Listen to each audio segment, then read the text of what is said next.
Mathematical tools में हमारा जो नेक्स्ट टॉपिक है दैट इज बाइनोमियल एक्सप्रेशन।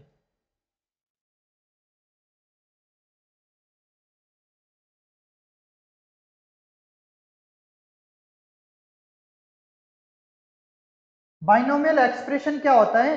ऐसी कोई एक्सप्रेशन जिसमें दो टर्म्स होती है, यानी expression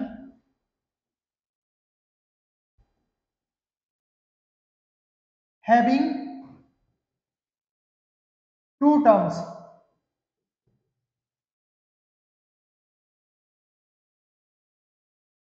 for example a plus B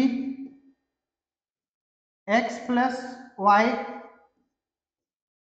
या फिर हमारे पास a प्लस बी की पावर समथिंग n, या हमारे पास 2x प्लस 3y की पावर समथिंग 4/5, या फिर हमारे पास कुछ इस तरीके की टर्म है 2a² प्लस 3b³ की पावर n।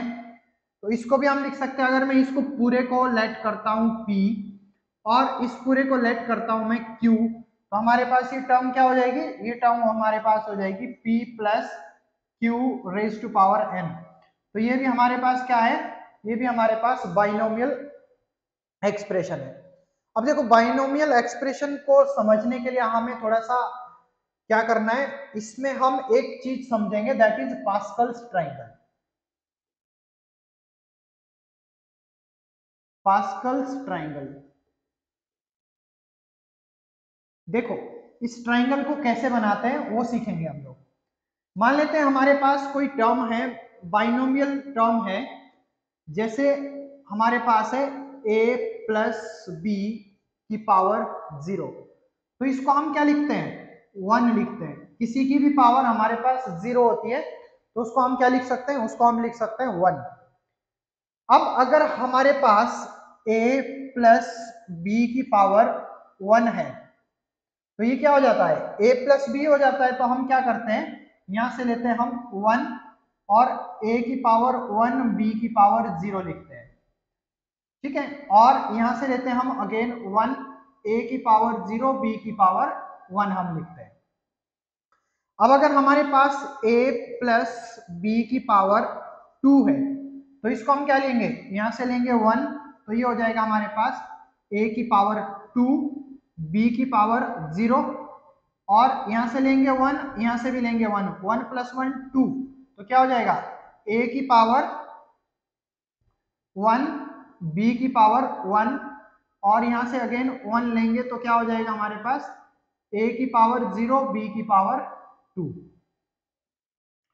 अब देखिए नेक्स्ट टर्म हमारे पास a प्लस बी की पावर 3 लेंगे हम, तो यहां से क्या आ जाएगा? यहां से आ जाएगा 1, तो 1 a की पावर 3 b की पावर 0, और इसी तरीके से हमारे पास 1 प्लस 2 कितना हो जाएगा? 3 a की पावर 2 b की पावर 1, 2 प्लस 1 अगेन 3 आ जाएगा हमारे पास, तो इसको हम लिख सकते हैं a की पावर 1 b की पावर 2, और यहां से आ जाएगा हमारे पास 1, तो ये आ जाएगा हमारे पास a की पावर 0 b की पावर 3। सिमिलरली अगर हम लेते हैं a प्लस बी की पावर 4, तो हमारे पास क्या हो जाएगा? यहां से आ जाएगा 1, तो a की पावर 4 b की पावर 0, ये आ जाएगा हमारे पास 1 प्लस 3 4, यानी b की पावर 3 सॉरी a की पावर 3 b की पावर 1, यहां से आ जाएगा 3 प्लस 3 कितना? 6, तो ये हो जाएगा हमारे पास a की पावर 2 b की पावर भी 2, यहां से आ जाएगा हमारे पास 3 प्लस 1 4 a की पावर 1 b की पावर 3, और यहां से आ जाएगा हमारे पास 1 a की पावर 0 b की पावर 4। अब देखिए इसको हम इसी तरीके से इंक्रीज करके a प्लस बी की पावर n तक ले जाते हैं कुछ, ठीक है। अभी हम पढ़ेंगे इनकी जनरल फॉर्म कैसे बनती है, बट पहले ये देखिए कि इसको हमने कैसे लिखा है। इसको हम कुछ इस तरीके से भी लिख सकते हैं, जैसे हमारे पास होता है NCR। इसका मतलब क्या होता है? इसको हम जब ओपन करते हैं हम इसको लिखते हैं n factorial upon r factorial upon n minus r factorial, इस तरीके से इसको लिखते हैं हम। तो देखो क्या होता है कि अगर हमारे पास मान लेते ये कुछ इस तरीके से n की वैल्यू मान लेते हमारे पास 6 है, ठीक है, और r की वैल्यू हमारे पास कितनी है n 6c2 है, तो इसको हम क्या लिखेंगे 6 factorial upon 2 factorial into 6 minus 2 यानी 4 फैक्टोरियल। अब फैक्टोरियल का मतलब क्या होता है, जैसे 6 फैक्टोरियल है इसका मतलब होता है 6 into 5 into 4 into 3 into 2 into 1, ये मतलब होता है इसका, ठीक है। तो अब देखिए अगर इसको हमें सॉल्व करना है तो ये हो जाएगा हमारे पास 6 into 5 into 4 into 3 into 2 into 1, और इसी तरीके से हमारे पास इधर क्या हो जाएगा, इधर हो जाएगा हमारे पास 2 into 1 into 4 into 3 into 2 into 1। तो अब देखिए ये कट गया, ये पूरा का पूरा, और ये कितने से जाएगा 3 से, तो हमारे पास वैल्यू कितनी आ जाएगी 15 आ जाएगा आंसर। तो इस तरीके से हम इसको सॉल्व करते हैं। तो ये देखो यहाँ पे पास्कल ट्राइंगल में क्या आया है, जैसे हम अगर a प्लस बी की पावर n के लिए अगर हम जनरल फॉर्म लिखना चाहते हैं तो इसको हम किस तरीके से लिख सकते हैं, देखो कैसे करना है हमको। इसको a प्लस बी की पावर अगर हमारे पास n है तो इसको हम कुछ इस तरीके से लिख सकते हैं nc0 a की पावर n b की पावर 0 प्लस nc1 a की पावर n माइनस 1 b की पावर 1 प्लस इसको नेक्स्ट टर्म क्या हो जाएगी nc2 a की पावर n माइनस 2 b की पावर 2, एंड इस तरीके से इसको हम बढ़ाते जाएंगे इस टर्म को, और लास्ट टर्म हमारे पास क्या आ जाएगी ncn a की पावर 0 b की पावर n, इस तरीके से आ जाएगी। देखो जब हम इसको सॉल्व करेंगे nc0 कितना होता है 1, यानी a की पावर n b की पावर 0, और इसी तरीके से हमारे पास ये आ भी रहा है। देखो यहाँ अगर मैं आपको लास्ट टर्म दिखाता हूं तो यहाँ पर कितना आ रहा है हमारे पास 1 आ रहा है, ये हमारे पास 1 है यहाँ पे, तो nc0 भी कितना होता है 1 होता है, ठीक है। अब उसी तरीके से हमारे पास सेकंड टर्म में कितना आ रहा है 4, यानी n की वैल्यू आ रही है, तो nc1 कितना होता है n होता है। तो इसी तरीके से हम इसको सॉल्व करेंगे तो हमारे पास क्या आ जाएगी, ये एक जनरल इक्वेशन हमारे पास बन जाएगी, ठीक है। अब इसी तरीके से अगर हमें नेक्स्ट इस तरीके से बोला गया है कि a माइनस बी की पावर आपको n दिया हुआ है, तो ये क्या हो जाएगा हमारे पास, ये हो जाएगा nc0 a की power n into minus B की पावर 0 प्लस नेक्स्ट हो जाएगा हमारे पास nc1 a की power n minus 1 minus B की पावर 1 हो जाएगी, प्लस nc2 a की पावर हमारे पास हो जाएगी n माइनस 2 बी की पावर माइनस बी की पावर कितनी हो जाएगी 2, एंड लास्ट में क्या आ जाएगा हमारे पास, लास्ट में आ जाएगा हमारे पास ncn a की पावर 0 और माइनस बी की पावर क्या हो जाएगी n हो जाएगी। अब इसको अगर हम थोड़ा सा सिंप्लीफाई करें तो हम इसको कैसे लिख सकते हैं, इसको लिख सकते हैं हम nc0 a की पावर क्या हो जाएगी, a की पावर हो जाएगी n और b की पावर 0 कितना रहेगा 1, तो ये खाली 1 आ जाएगा। अब नेक्स्ट टर्म देखो, ये सीखना जरूरी है यहाँ पे, ये क्या हो जाएगी हमारे पास nc1, ये हो जाएगा हमारे पास a की पावर n माइनस 1 और b की पावर क्या हो जाएगी 1 है, तो ये क्या हो जाएगा माइनस b, यानी हमारे पास यहाँ पे क्या आ जाएगा, यहाँ पे आ जाएगा हमारे पास माइनस, तो ये हो जाएगा हमारे पास माइनस। अगली टर्म देखो, अगली टर्म में क्या हो जाएगा हमारे पास nc2 a की पावर n माइनस 2, देखो b माइनस बी का स्क्वायर है, तो माइनस बी का अगर स्क्वायर है तो क्या हो जाएगा प्लस हो जाएगा, तो खाली b स्क्वायर आ जाएगा हमारे पास। अब इसी तरीके से हमारे पास क्या हो जाएगा एक टर्म पॉजिटिव, एक नेगेटिव, एक टर्म पॉजिटिव, अगली क्या आ जाएगी नेगेटिव, क्योंकि वो क्या आएगी इसमें माइनस बी की पावर 3 आ जाएगी। तो जब भी हमारे पास पावर ऑड में होती है तो हमारे पास क्या रहता है, वो नेगेटिव रहता है। लेकिन लास्ट में क्या करना है हमको, लास्ट में हमें लिखना है -1 की पावर n, ठीक है। और यहाँ पे आ जाएगा हमारे पास NCN a की पावर 0 b की पावर n। अब ये -1 की पावर n का मतलब क्या हो गया कि अगर लास्ट में n इवन होगा तो ये क्या हो जाएगा, पॉजिटिव हो जाएगा, और अगर लास्ट में n क्या होगा, ऑड होगा, तो ये क्या हो जाएगा आपके पास नेगेटिव हो जाएगा। तो इस तरीके से हम इस एक्सप्रेशन को लिख सकते हैं, ठीक है। अब देखिए इसमें अगर हमारे पास कुछ इस तरह की एक्सप्रेशन आपको दी गई है, मान लेते हैं आपको बोला गया है 1 प्लस एक्स की पावर n लिखना है आपको, तो इसको कैसे लिखेंगे हम, इसको भी हम ऐसे लिखेंगे NC0, 1 की पावर कितनी हो जाएगी n, और x की पावर कितनी हो जाएगी 0, ठीक है, प्लस NC1, ये कितना हो जाएगा 1 की पावर कितनी हो जाएगी n-1, तो 1 की पावर कुछ भी हो 1 ही आएगा, तो x की पावर कितनी हो जाएगी 1। इसी तरीके से अगली टर्म क्या हो जाएगी हमारे पास NC2 x की पावर 2, ठीक है, एंड सो ऑन। लास्ट में क्या हो जाएगा NCN x की पावर क्या हो जाएगी n हो जाएगी।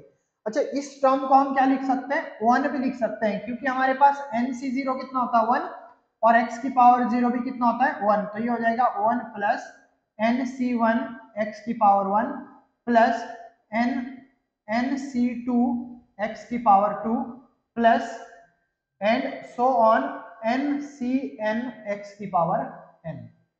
इस तरीके से हम इसको लिख सकते हैं। अगर हमारे पास माइनस में दिया होता है, यानी 1 माइनस एक्स की पावर n हमको दिया हुआ है, तो देखो क्या हो जाएगा, फर्स्ट टर्म तो हमारे पास आ जाएगी 1 सेम आएगी, क्योंकि माइनस एक्स की पावर अगर हम 0 करते हैं तो ये भी 1 ही आ जाएगा। फर्स्ट टर्म हमारे पास आ जाएगी माइनस एक्स की पावर 1, यानी माइनस आ जाएगी, तो NC1 x की पावर 1। अगली टर्म क्या आ जाएगी पॉजिटिव, NC2 x की पावर 2, ठीक है। अगली टर्म क्या आ जाएगी नेगेटिव, माइनस NC3 x की पावर 3 एंड सो ऑन। और लास्ट में क्या करना है हमको, -1 की पावर n NCN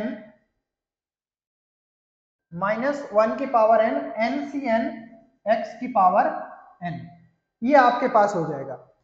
तो इस तरीके से अगर हमारे पास n यहाँ पर क्या हुआ इवन हुआ तो ये क्या हो जाएगा पॉजिटिव हो जाएगा, अगर n हमारे पास ऑड है तो ये क्या हो जाएगा हमारे पास नेगेटिव हो जाएगा। तो इस तरीके से हम इस इक्वेशन को लिख सकते हैं। बट देखो हमारे पास फिजिक्स में इसका बहुत ज्यादा यूज नहीं होता है, हमें फिजिक्स के लिए थोड़ा सा इसको इजी बनाना है, जो हम डायरेक्टली कुछ ऐसी वैल्यूज हमें यहाँ से लेनी है जो हम डायरेक्टली फिजिक्स में यूज कर सके। ओके, मान लेते हैं हमारे पास a प्लस बी की पावर n हमें कुछ दिया हुआ है। अब हम इसको कैसे लिख सकते हैं, इसको हम लिख सकते हैं a को मैं क्या कर रहा हूं कॉमन ले रहा हूं यहां से, तो अगर मैं a को यहां से कॉमन लूंगा और ब्रैकेट के बाहर ले लूंगा तो ये क्या हो जाएगा हमारे पास a की power n 1 plus b by a की पावर n हो जाएगा। अब इसको मैं कैसे लिख सकता हूं, a की power n into 1 plus b by a की पावर n को मैं कैसे लिख सकता हूं, देखो ये मेरे पास क्या बन गई, ये मेरे पास बन गई बाइनोमियल एक्सप्रेशन। अब मैं a की पावर n को बाहर कॉमन ले लेता हूं, अब इसको मैं क्या करूंगा, इसको इस एक्सप्रेशन को मैं ओपन करूंगा, तो ये मेरे पास क्या हो जाएगा NC0, और यहाँ पे 1 की पावर n हो जाएगी तो ये 1 ही आएगा, तो यहाँ पे आ गया हमारे पास b बाई ए की पावर 0 प्लस, और ये पूरा का पूरा कितना हो जाएगा, ये 1 हो जाएगा। और इसको हम क्या नेक्स्ट को क्या लिखेंगे हम NC1 b बाई ए की पावर क्या हो जाएगी 1 plus NC2 b by a की पावर क्या हो जाएगी 2 हो जाएगी। और इसी तरीके से हम क्या लिख सकते हैं NCN b बाई ए की पावर क्या हो जाएगी n हो जाएगी। ये हमारे पास आ गया है। अब इसको थोड़ा सा मैं सिंप्लीफाई करके लिखूं तो ये हो जाएगा हमारे पास a की पावर n 1 प्लस ये पूरा का पूरा क्या हो जाएगा 1 plus nc1 b by a की power 1 plus nc2 b by a की पावर कितना हो जाएगा 2 plus and so on ncn b by a की पावर n। ये हमारे पास हो गया। अब देखो हमें यहाँ पे फिजिक्स में क्या यूज करना है। फिजिक्स के लिए हमें क्या चाहिए, देखो अगर हमारे पास ये जो a और b है, अगर हमारे पास यहाँ पे b is very very less than a, अगर कुछ इस तरह की कंडीशन होती है तो जब हम इसका रेशियो लेंगे तो वो क्या हो जाएगा 1 से बहुत छोटा होगा। यानी यहां पर हमारे पास b by a is very very less than 1। अगर हमारे पास इस तरह की कंडीशन होती है तो क्या होता है, अगर हमारे पास ऑलरेडी कोई भी वैल्यू आपके पास लेस देन 1 होती है, मान लेते हैं हमारे पास 0.1 है, अगर हम इसका स्क्वायर करते हैं तो ये 0.01 हो जाता है। यानी इसकी अगर पावर हम बढ़ाते हैं तो ये और ज्यादा छोटा हो जाता है। तो इसका मतलब क्या है कि अगर ये बहुत छोटा हुआ, ठीक है, यहां पे हम कंडीशन लिख लेते हैं, इफ इस वाली टर्म को आपको याद रखना है, ये वाली टर्म को आपको ध्यान में रखना है। और इस वाली टर्म में हम क्या कंडीशन लेंगे, if b is very very less than a and b by a is very very less than 1, तो क्या कर सकते हैं हम, higher powers can be neglected. ठीक है, higher powers of b by a can be neglected. ठीक है, तो अब क्या हो जाएगा, अगर हमने हायर पावर नेग्लेक्ट कर दी तो हमारे पास क्या हो जाएगा, a की power n into 1 plus b by a की power n is approximately equals to 1 plus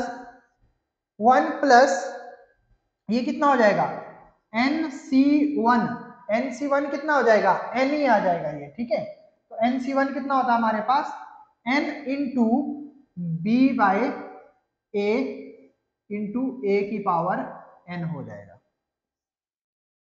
बस इसी का ही हमें यूज करना है फिजिक्स में, ये टर्म हमारे लिए इंपॉर्टेंट है। तो कुछ चीजें ऐसी हैं जो मैं डायरेक्टली आपको अप्रोक्सीमेशन इसका लिखवा देता हूं, इसी को हम क्या बोलते हैं, बाइनोमियल अप्रोक्सीमेशन बोलते हैं, बाइनोमियल अप्रोक्सीमेशन।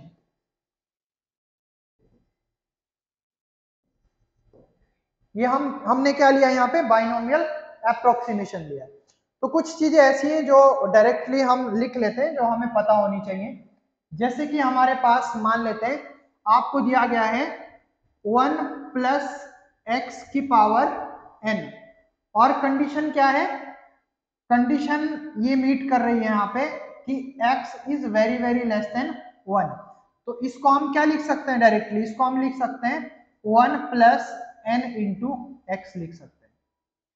सिमिलरली अगर आपको दिया हुआ 1 प्लस एक्स की पावर माइनस n, तो इसको भी हम कैसे लिख सकते हैं, इसको हम लिख सकते हैं 1 into minus N X. Similarly आपको अगर ये दिया हुआ है 1 माइनस एक्स की पावर n, तो ये कितना हो जाएगा, ये भी हमारे पास हो जाएगा 1 इंटू माइनस एन एक्स। ये अप्रोक्सीमेटली इक्वल है।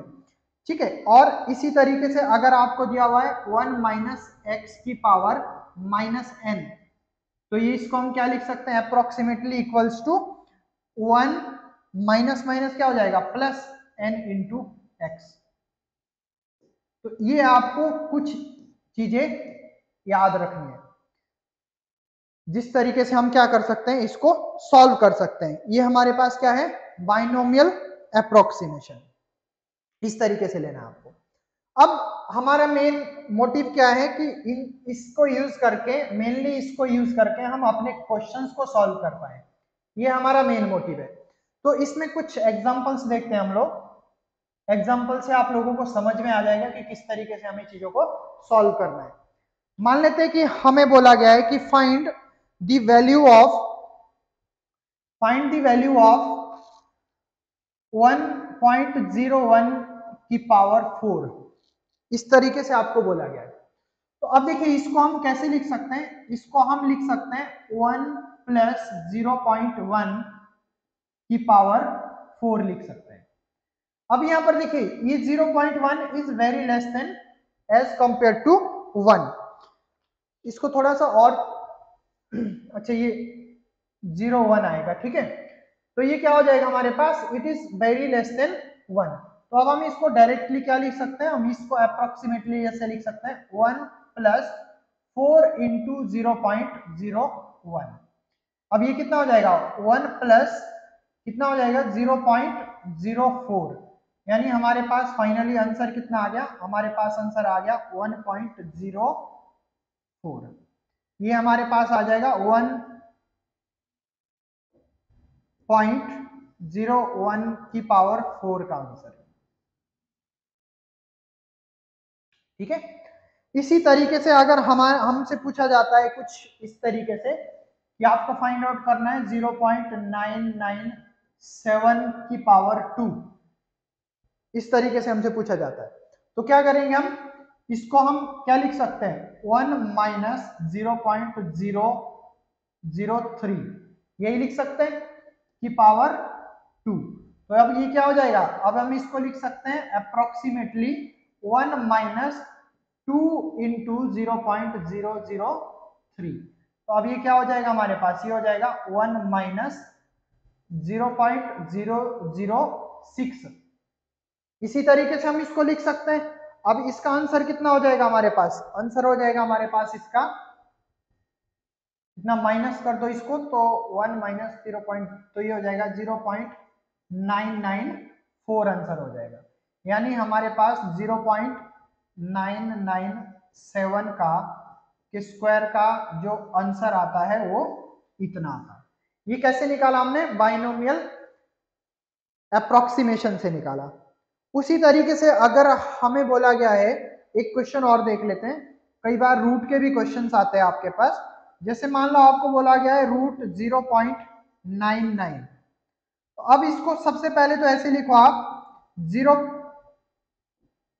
1 माइनस 0.01 की पावर क्या लिख सकते हैं हम 1/2 लिख सकते हैं। तो अब इसको कैसे लिखेंगे हम, अब लिखेंगे हम इसको 1 माइनस 1/2 इंटू 0.01, ये हो जाएगा हमारे पास। अब देखिए क्या करेंगे इसको 1 माइनस ये कितना हो जाएगा, इसको हम डिवाइड करेंगे तो ये आ जाएगा 0.005, ये आ जाएगा। अब आंसर क्या आ जाएगा हमारे पास, इसको सॉल्व करेंगे हम तो हमारे पास आंसर क्या आ जाएगा, आंसर आ जाएगा हमारे पास 0.995, ये हो जाएगा हमारे पास, यानी रूट ओवर 0.99 हमारे पास कितना होता है, इतना होता है। तो कभी कभी हमारे पास इस तरह की इक्वेशंस आ जाती है, जब हम क्वेश्चंस को सॉल्व करते हैं तो हम यहाँ से बाइनोमियल अप्रोक्सीमेशन यूज करके इनका आंसर्स निकाल सकते हैं। अब देखिए एक क्वेश्चन और देख लेते हैं यहाँ पे। क्वेश्चन क्या है, क्वेश्चन ये कह रहा है कि let mass of moving body is given as, mass of moving body is given as m is equals to m naught upon root over 1 minus v square by c square, ये आपके पास given है c square, और बोल रहा है कि where m not is mass of body at rest, m not is mass of body at rest, ठीक है। और एम नॉट की वैल्यू भी आपको गिवन है, M not is equal to 10 kg, ठीक है। अब ये कह रहा है and C is speed of light, C is speed of light, of light, है ना। v is velocity of body, velocity या स्पीड ले लो, स्पीड ऑफ मास, ठीक है। और अब आपसे पूछा क्या है कि find the value of m, इसकी वैल्यू आपको फाइंड आउट करनी है। तो कैसे करेंगे हम, देखो हमारे को गिवन है कि इसका भी हमें पता है, ये भी वैल्यू हमें पता है, c की वैल्यू हमें पता है, c की वैल्यू होती है 3 इंटू 10⁸ मीटर पर सेकेंड। और v की वैल्यू हमको कितनी दी हुई है, v की वैल्यू हमको दी हुई है 3 इंटू 10⁻7, 3 इंटू 10⁻7 मीटर पर सेकेंड। तो अब देखिए इसको कैसे सॉल्व करना है, एक्चुअल में क्या है, हमें क्या फाइंड आउट करना है, इसकी वैल्यू फाइंड आउट करनी है, और इसमें हमें बाइनोमियल का यूज करना है। तो देखो कैसे करेंगे, m is equal to m not upon √1 minus V square by C square हमें पता है, ठीक है, गिवन है। तो ये हो जाएगा हमारे पास m की वैल्यू तो हमारे पास 10 है, नीचे में क्या आ जाएगा हमारे पास 1 माइनस v कितना है 3 इंटू 10⁻7 अपॉन 3 इंटू 10⁻8 का स्क्वायर। अब देखो ये कितना आ गया, ये आ गया हमारे पास 10 अपॉन √1 माइनस, ये देखिए 3 से 3 कट गया, ये इसने 8 को कैंसिल कर दिया, तो यहां बच गया हमारे पास 1/10, 1/10 का स्क्वायर कितना आ गया 1/100, ये आ गया हमारे पास। अब यहां से क्या लिख सकते हैं हम, इसको हम लिख सकते हैं 10 अपॉन √1 माइनस, इसको क्या लिखेंगे हम 0.01, ऐसे लिख सकते हैं। अब इसको हम क्या कर सकते हैं, इसको हम लिख सकते हैं 10 इंटू, इसको ऊपर में लाएंगे तो ये आ जाएगा हमारे पास 1 माइनस 0.01 की पावर -1/2, ये आ जाएगा हमारे पास।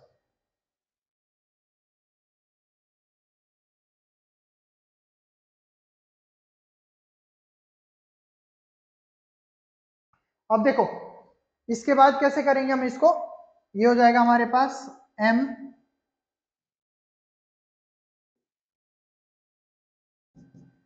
Is equals to 10 into 1 minus 0.01 1/2 plus हो जाएगा ये, क्योंकि क्या है हमारे पास पावर नेगेटिव है, तो ये हो जाएगा हमारे पास m is equals to 10 into 1 plus 0.005, तो हमारे पास क्या आ गया, m आ गया हमारे पास यहां से 10 इंटू 1.005, तो ये आ गया हमारे पास m इज इक्वल टू 10.05, ये आ गया हमारे पास। एक और क्वेश्चन देखते हैं इसमें, ग्रेविटेशन का क्वेश्चन है, आप सॉल्व भी करेंगे। कह रहा है कि आपके पास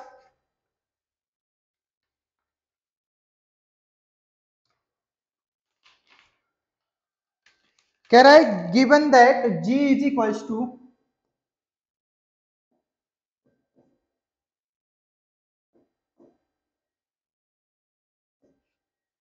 g is equals to gm upon r plus h का होल स्क्वायर है, और इसमें आपको बोला गया है कि where h is very very less than r, तो आपको g की वैल्यू फाइंड आउट करनी है। तो इसको भी कैसे करेंगे हम, सिंप्लीफाई करेंगे हम। g इज इक्वल टू क्या लिखेंगे हम, gm तो ऐसे ही रहेगा ऊपर, और इसको हम क्या लिख सकते हैं, r, पहले इसको कुछ इस तरीके से लिखेंगे हम, gm अपॉन r को मैं कॉमन ले लूंगा, r स्क्वायर कॉमन आ गया बाहर, तो अंदर क्या बच गया हमारे पास, 1 प्लस एच बाय आर। तो यहाँ पर देखो कंडीशन वही मीट कर रही है, जब हमने a की पावर n को कॉमन लिया था, 1 प्लस b बाय a की पावर n हमारे पास बच गया था। तो यहाँ पे पावर कितनी है हमारे पास, 2 है। तो ये कंडीशन बन गई है। और यहाँ पर क्या बोला था मैंने, अगर हमारे पास a is very very greater than b, तो हम क्या लगा सकते हैं यहाँ पे, बाइनोमियल अप्रोक्सीमेशन यूज कर सकते हैं।